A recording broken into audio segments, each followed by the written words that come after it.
Hello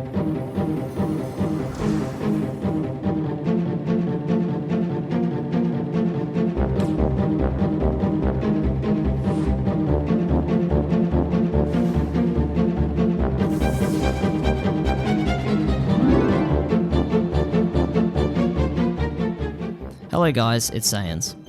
Today I'm starting a new series which has been drifting on my mind for many months. The motivation to finally start this series is all thanks to Easyscape starting a series very similar to this one. Easyscape, like myself, is a speedrunner slash YouTuber who produces content on anything speedrun related and delves deep in debatable discussions, such as emulators, speedrun rule sets, and many more. If you are interested in seeing more, I will have his channel link in the description. The Grinch is a game which was developed by a company known as Artificial Mind and Movement, now known as Behaviour Interactive. They are known for making many classic titles such as Jersey Devil, Monsters Inc. Scream Team, Ed, Ed and Eddie, The Misadventures, Middle-earth, Shadow of Mordor, Alvin and the Chipmunks. This platform adventure game was released on October 31st, 2000 for America on the PlayStation 1. The Game Boy version was released November 22nd for Japan for some reason, and lastly released on Microsoft Windows on December 4th, 2000. A lot of movie-inspired video games are often released prior to the movie coming out in cinemas for strategic marketing purposes. In this review, I will not be including the Game Boy Color port, due to how vastly different the game is compared to the PSX and PC port. The plot for this game is quite different to the Ron Howard adaptation film which the game was made in correlation with. As the Grinch is staring down at Whoville, he has decided that he will get revenge on the Whos. As he decides on which gadget he wishes to use to start his evil plan, he accidentally falls off his mountain of boxes and his blueprints fly away down to the various areas of Whoville, which then sets in stone the Grinch's objective, to recollect his blueprints, and with that, he will steal Christmas from the Whos. Not a lot of backstory is given of why he wants to get revenge on the Whos, but I imagine the writing team wanted to keep the plot as minimalistic as possible, to not steal any thunder or essence from what the film aimed to capture. I personally think for a simple platform video game, keeping the plot simple is a fine choice.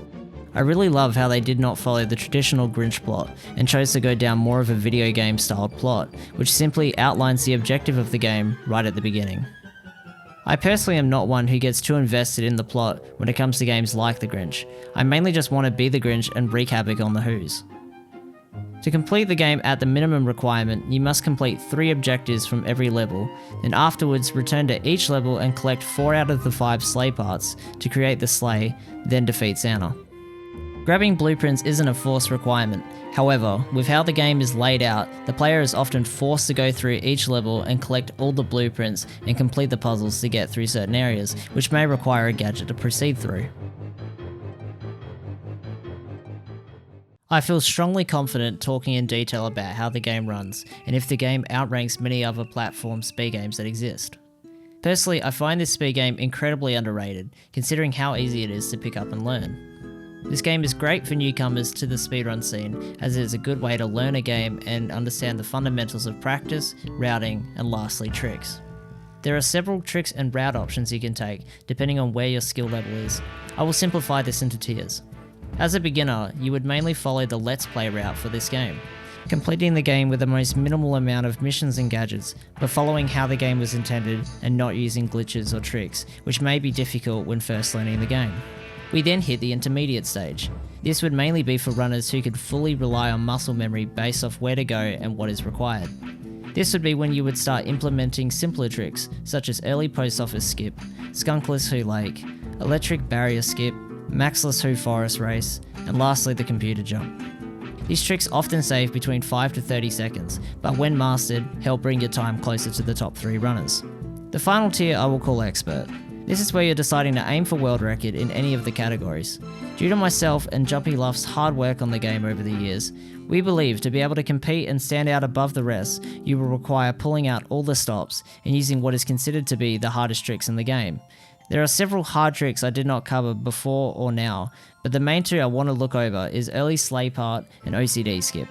Early sleigh part is essentially what the title is. Instead of returning to Who Dump a second time, completing a puzzle, and collecting the item, you now can conveniently grab the sleigh part right at the end of the first visit. This requires doing a glitch which I believe has no title yet, but we can call it the Grinch on roids. By pulling an item and switching gadgets as the item is being pulled, the item goes into a weird glitch state where the item stays attached to the Grinch's model. Physical barriers can make you drop the item, so it's important to be smart with your movement.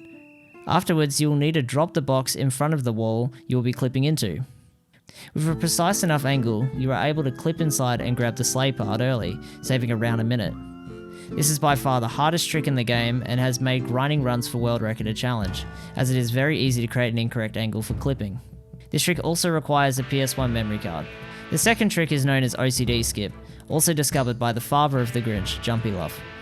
By performing a sequence of jumps, you are able to reach a higher area in Who Lake, which usually requires the Oculus climbing device to climb up the wall to reach. By doing this trick, you will no longer require grabbing the blueprints in Who Dump, saving time throughout the level. This trick is a prime example of a good speedrun trick. The trick may seem impossible at first, but can be made completely consistent with enough practice. You can find a PS1 copy on eBay for around $25 and a PC copy around a similar price. If you choose to run this game on PS1, it is strongly advised you buy an NTSC copy and run this on a PlayStation 2 with fast disk speed turned on. I would advise only using fast disk speed once you're in the intermediate level, as the game is more prone to crash. It is also known that the SPCH 9000 series of PS2 consoles are considered the fastest for PS1 games. However, since this game is so short, nothing like that has been noticed so far. There are three main categories for this game: any percent, all gadgets, and 100%. Any percent, as explained before, is beating the game as fast as possible without any restrictions. All gadgets is beating the game as fast as possible and collecting every blueprint and creating every gadget. 100% is beating the game as fast as possible, collecting every blueprint and sleigh parts, and also completing every mission in the game. All three runs provide a unique twist to the game and are appealing for various styled runners. If you enjoy sequence breaks and glitches, I strongly advise the any percent category. If you find the any percent category too short and lackluster, then all gadgets is great. You cover a lot more areas of the game and you have to work around plenty of obstacles the game lies out.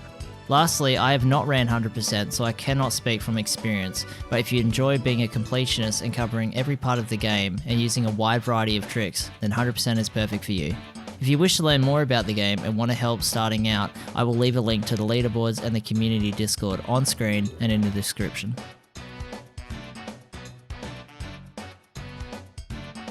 Now, being a runner of this game, I may have a strong bias towards liking this game a lot, but I honestly believe so many people could try this game out and have a lot of fun with it.